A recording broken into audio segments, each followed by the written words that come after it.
Have you ever stopped to think about what happens after death? Is it really the end, or just the beginning of something much greater? If you think the idea of reincarnation is just some far-fetched concept, you're about to be surprised. There is a growing body of real evidence that challenges logic and deeply rooted beliefs about life after death. These aren't just made-up stories or wild theories. We're talking about unexplained mysteries, scientific studies, and even accounts from children who remember past lives in such vivid detail that they can't simply be ignored. In this video, we're going to explore 7 chilling cases that suggest reincarnation might be far more than just a spiritual belief, it might be a real phenomenon. And you'll see that the evidence is closer than you think. Get ready to question everything you thought you knew about life and death. If you're open-minded and ready to be blown away by what might lie beyond our understanding, keep watching, because you won't believe the evidence we're about to show you. Scientific experiments on reincarnation. Science has long tried to explain the unexplainable. At the University of Virginia, Dr. Ian Stevenson dedicated decades to studying children who seemed to have vivid memories of past lives. And it wasn't just speculation or blurry dreams, we're talking about detailed accounts, memories that matched the lives of people who had died.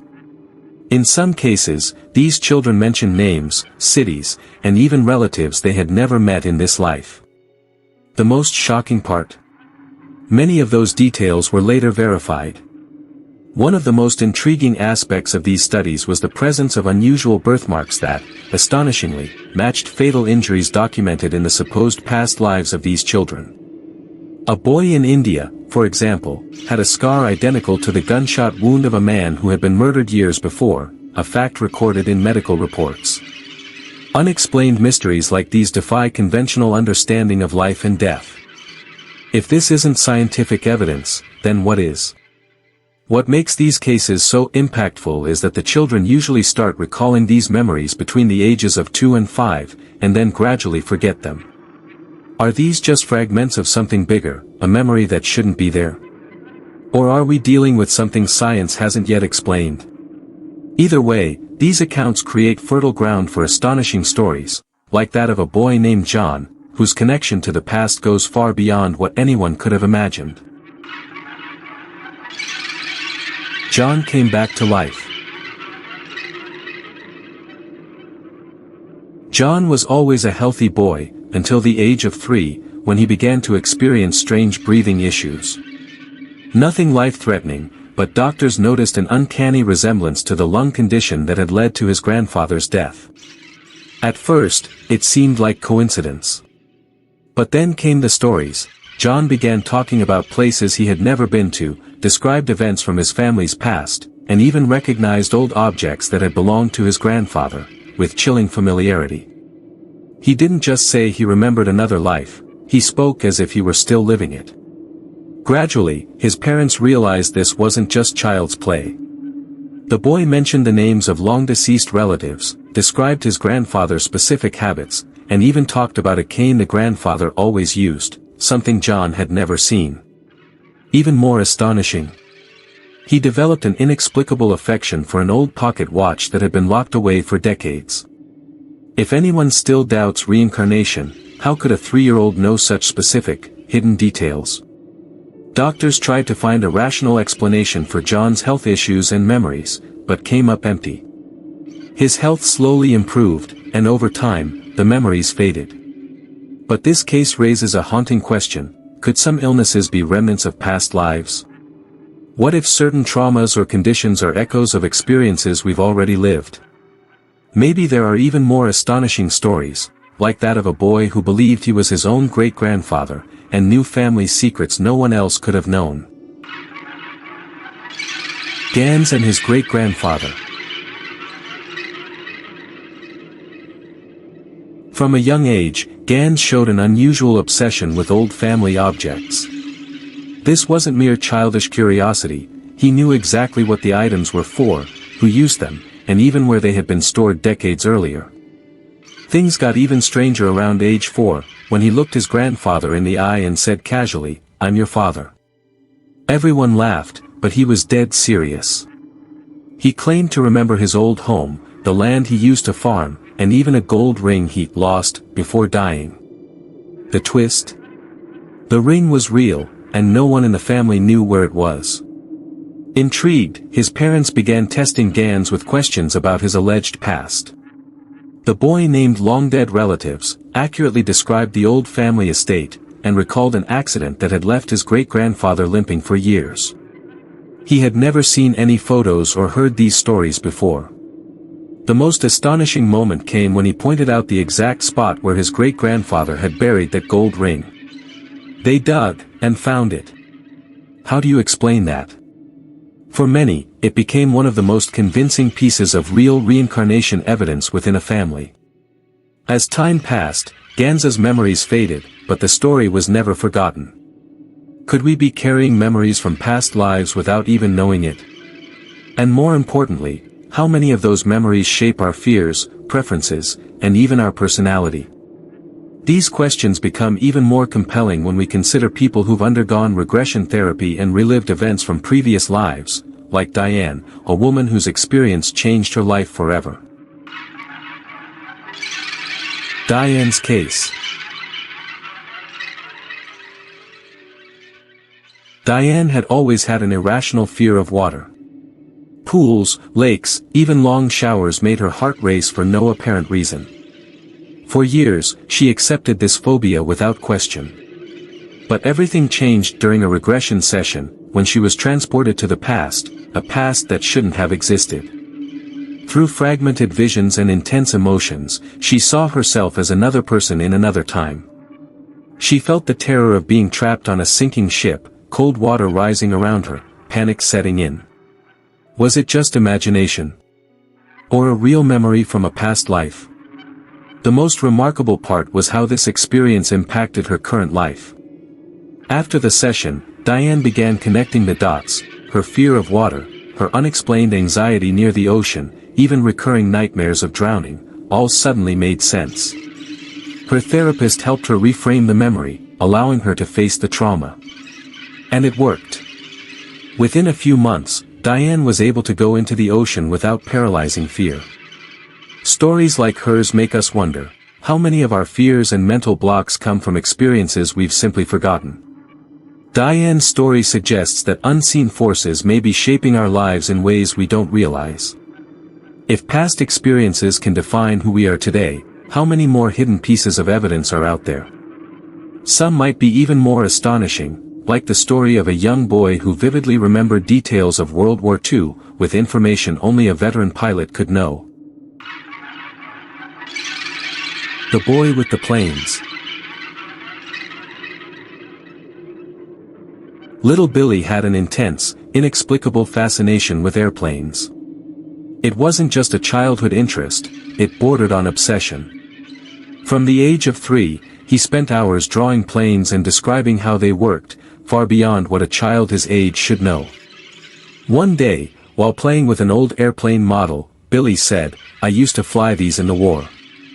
His parents laughed, until he started sharing detailed stories about World War II, including missions, plane specs, and even names of towns where battles took place.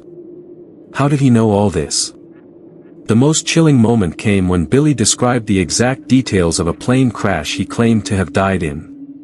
He recounted the way the plane was hit, the sound of the impact, and how everything went black. His parents, skeptical but curious, investigated, and found that the crash had indeed happened, with survivors confirming the same details Billy mentioned.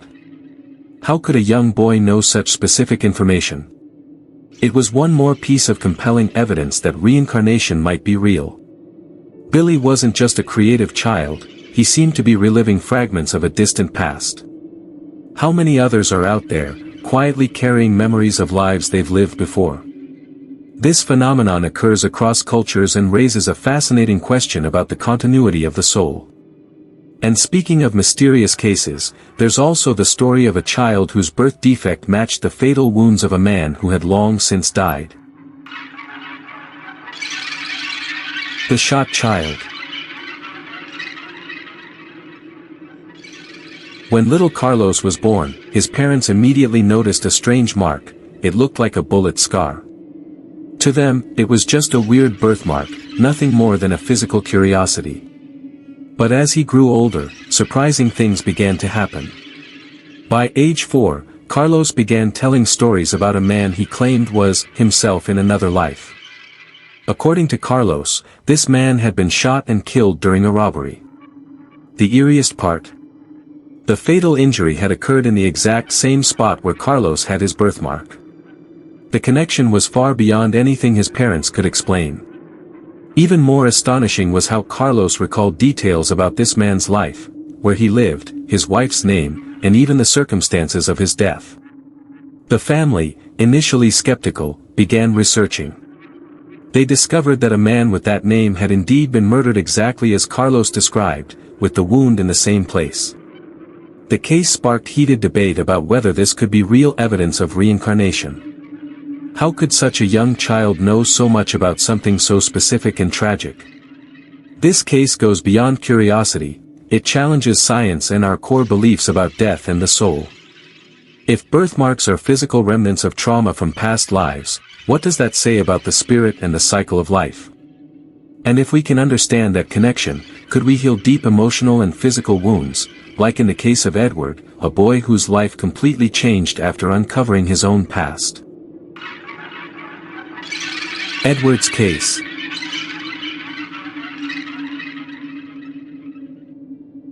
Edward always had an irrational fear of rain, something that puzzled his parents. It wasn't a mild discomfort. He would panic, struggle to breathe, and lock himself in a dark room whenever a storm approached. But things started to make sense during a regression session, when Edward found himself on a World War I battlefield. He was there, under pouring rain, hearing explosions and feeling the dread of an imminent death. It was a terrifying moment, but it also seemed to explain his fear. It wasn't just whether he feared, he was reliving the final moments of a fallen soldier. What made it even more interesting was that Edward also described a neck wound he had sustained during the war, an injury that, he claimed, caused his death. After that regression, his condition began to improve. His fear of storms gradually faded, and his anxiety eased. For many, it was yet another example of how past lives can affect our current emotional and physical health. If not for the resurfaced memory during regression, no one could explain how his irrational fear disappeared so suddenly. Edward's case makes us think, how deeply do traumatic experiences from past lives affect our present? And if we access those memories, can we break free from the negative cycles that hold us back? Some believe this connection between past lives and current struggles is no coincidence. If that's true, then stories from famous people who claim to remember past lives, like the ones we'll explore next, might shine even more light on this mysterious and transformative phenomenon. Famous people who claim to remember past lives. Have you ever wondered if some of the world's most renowned individuals might have lived before? This isn't mere fantasy. Several celebrities have publicly shared their experiences with past life memories. One notable example is actress Shirley MacLaine, who has openly discussed her spiritual experiences and belief in reincarnation. She claims to have accessed memories of previous lives, including one as a dancer in ancient Egypt. According to her, these recollections have provided insight into certain aspects of her current life. Shirley, like other public figures, believes that past lives are not just mystical concepts but realities that can profoundly impact our personal journeys. Another intriguing case is that of singer and composer James Van Praagh, also known as a medium. He has stated that he has connected with his own past lives, gaining a deeper understanding of the traumas and repetitive patterns he has experienced. This connection to the past has brought clarity and helped explain various issues he faced. The idea that past lives can significantly influence a person's current life is not exclusive to celebrities, it's a belief widely shared by many around the world, who think our souls can traverse time, carrying unresolved lessons and challenges. These celebrity accounts not only pique curiosity but also reinforce the notion that perhaps we all possess memories of previous existences, even if we can't easily access them. Their stories suggest that there's a facet of our existence beyond what meets the eye, a mystery filled with compelling evidence of reincarnation that we're still striving to comprehend. If these public figures have tapped into their past life memories, who knows what we might discover about ourselves? What else could be hidden in the depths of our souls, waiting to be remembered? Now that you've explored these astonishing cases suggesting reincarnation as a real possibility, what will you do with this information? Have you ever imagined living multiple lives and learning from them? Perhaps it's time to view your own life from a different perspective. Why not delve deeper into what's stored in your subconscious? Have you experienced things you can't explain? Maybe these past memories are trying to reveal themselves to you. And remember, the cycle of life and death might be more complex than we think. Your support means a lot to us. Don't forget to like and subscribe to the channel.